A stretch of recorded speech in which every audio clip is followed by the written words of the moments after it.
Bonsoir, voici les titres que nous développerons dans cette édition. Manuel Valls à Toulouse aujourd'hui à l'occasion du 10e congrès de l'Association des régions de France. Une rencontre entre associations des quartiers dits sensibles de Toulouse et la police nationale. Choc de rouge et noir dimanche à Ernest Vallon avec Stade Toulousain Toulon.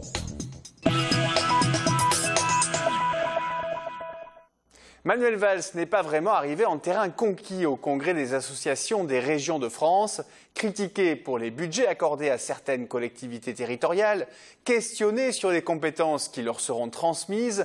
L'objectif du Premier ministre, rassurer avant tout. Jérôme Bollock, Alain Sorat. Aujourd'hui, le Premier ministre a voulu rassurer les collectivités locales. Il a promis aux présidents de région qu'ils disposeraient d'une fiscalité propre pour financer leurs compétences économiques, une compétence renforcée dans le futur. Il a également annoncé une révision des contrats de plan État-région, 12 milliards d'euros à la clé. Enfin, Manuel Valls a répondu à Jean-Marc Ayrault. L'ancien Premier ministre l'a en effet interpellé dans la presse ce matin sur le budget limité, selon lui, des Pays de la Loire, en comparaison notamment à celui de Poitou-Charentes. Nous allons faire un effort qui n'a jamais été accompli en France. 50 milliards de diminution de la dépense publique sur 3 ans, dont 21 dès l'année 2015. Et en même temps, nous avons des priorités.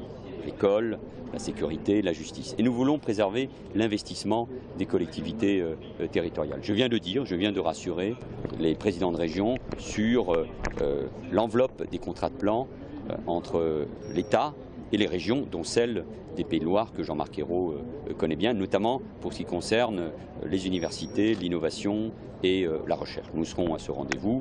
Le président de la région Pays de Loire, Jacques Oxiette, était ici à mes côtés et il sait qu'il pourra apporter de bonnes nouvelles à Jean-Marc Ayrault. Et sur les dotations, nous regarderons bien, mais Jean-Marc Ayrault sait que quand il faut un effort de redressement, chacun doit y participer, l'État, les collectivités territoriales et l'assurance maladie. Le Premier ministre a annoncé le report de l'examen du projet de loi par les sénateurs à la mi-décembre. Pour Valérie Pécresse, la réforme territoriale a été réalisée à l'envers. La vérité, c'est que cette réforme, elle a été prise par le mauvais bout. Il ne fallait pas commencer par changer les périmètres des régions. Il fallait d'abord commencer par faire un conseiller territorial qui permettrait de fusionner le département et la région. Et puis il fallait supprimer la clause de compétence générale qui permet à tout le monde de faire tout et n'importe quoi. Il fallait respecter le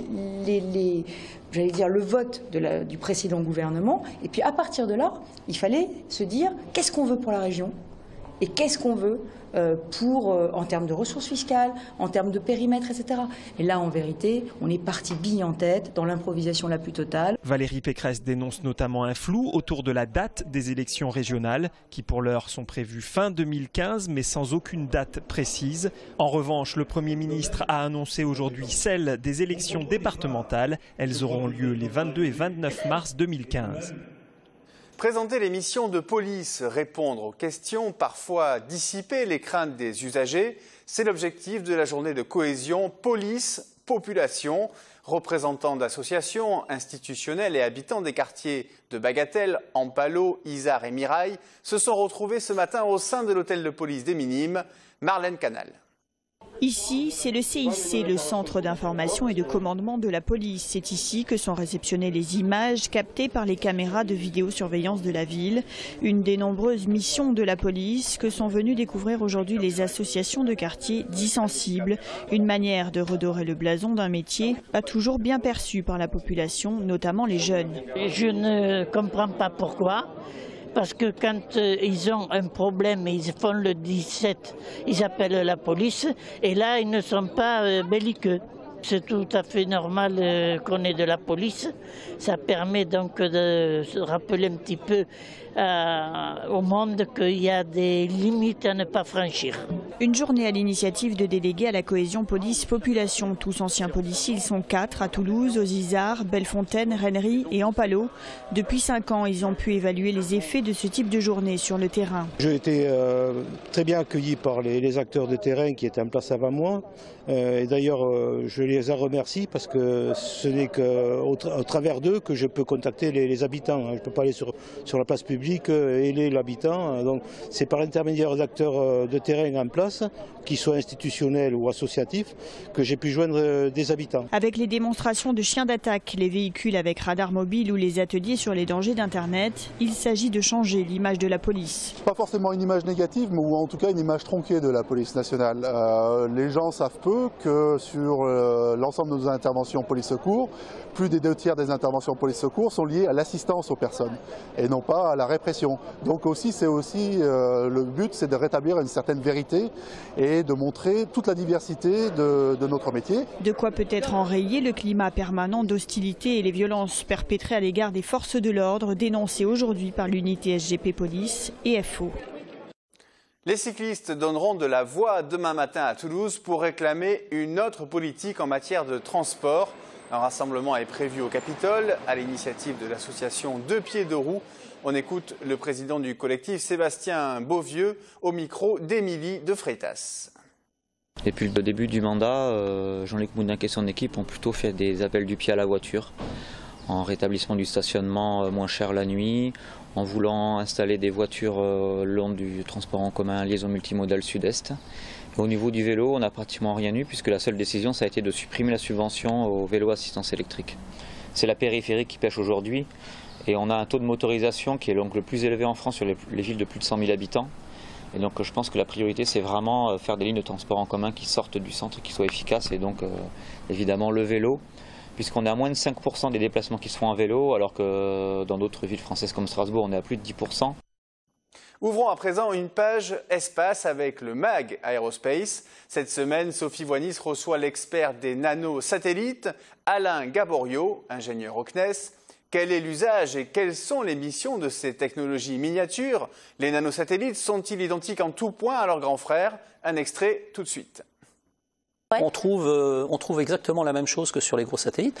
On trouve une structure, c'est-à-dire l'ossature, c'est celle que je vous ai montrée tout à l'heure. Donc là, on la voit sur la maquette qui est ici. C'est du métal, hein? Voilà, c'est du métal, c'est de l'aluminium, en gros. Ensuite, à l'intérieur, on va trouver les mêmes fonctions qu'un gros satellite. Donc on va trouver une batterie, pour l'énergie, des panneaux solaires que vous voyez ici pour récupérer l'énergie solaire. Là, vous avez 24 watts, donc c'est quand même assez puissant. Et puis après, vous avez un certain nombre de cartes électroniques qui vont vous permettre de contrôler et de pouvoir discuter entre le satellite et le sol pour émettre des données et recevoir des télécommandes. Ensuite, vous avez tout un système qui permet de contrôler le satellite sur son orbite, ce qu'on appelle le contrôle d'attitude. Donc comme sur les gros, on va trouver un petit équipement qui va pouvoir se repérer dans les étoiles, grâce aux étoiles, ça s'appelle un senseur stellaire, avec des systèmes de roues qui vont permettre de contrôler le satellite sur son orbite.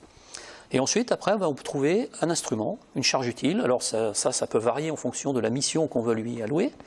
Par exemple, sur celui-ci, on a un petit télescope qui permettra de regarder l'univers, les étoiles, en orbite. Voilà, émission à retrouver dans son intégralité juste après ce journal. Sport à présent et hand pour débuter avec le Phoenix qui n'est pas passé loin d'un exploit hier à Montpellier. Les Toulousains s'inclinent 31-30. Malgré une dernière occasion, la voici, d'accrocher le nul en toute fin de match.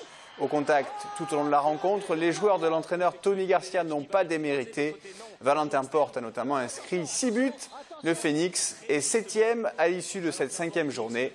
Montpellier est leader invaincu.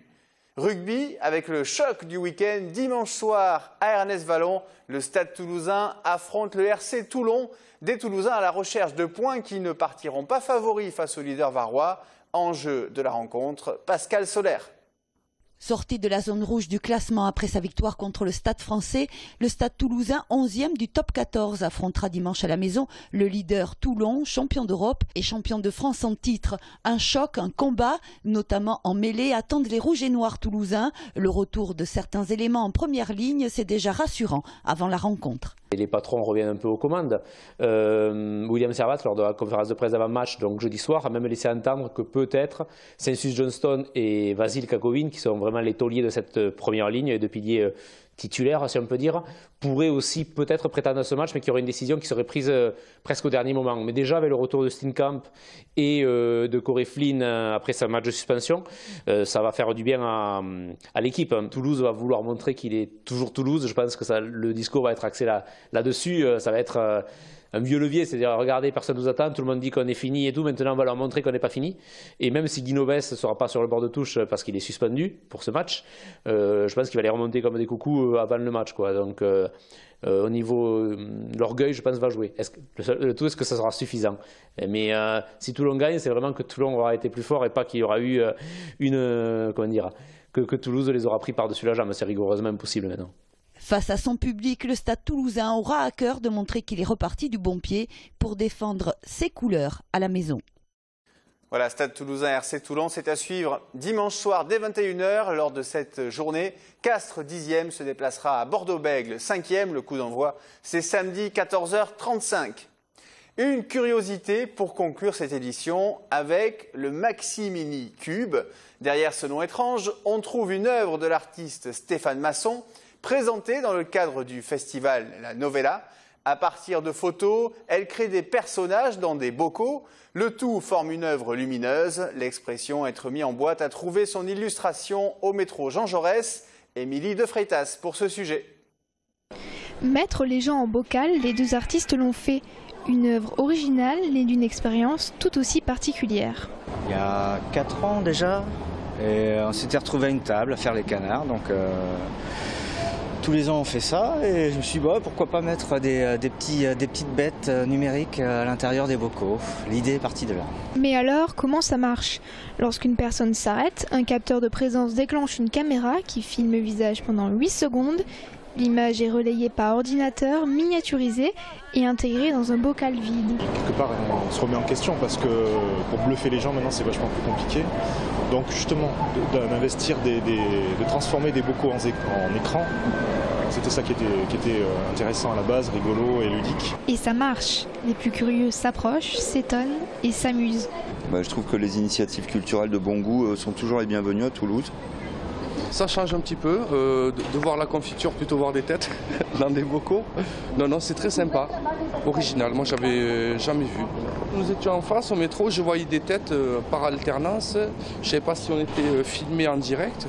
Donc du coup on est venu, on a été interpellés. Une autre Maxi Mini Cube dans une version plus grande est visible au Grand Rang jusqu'au 19 octobre.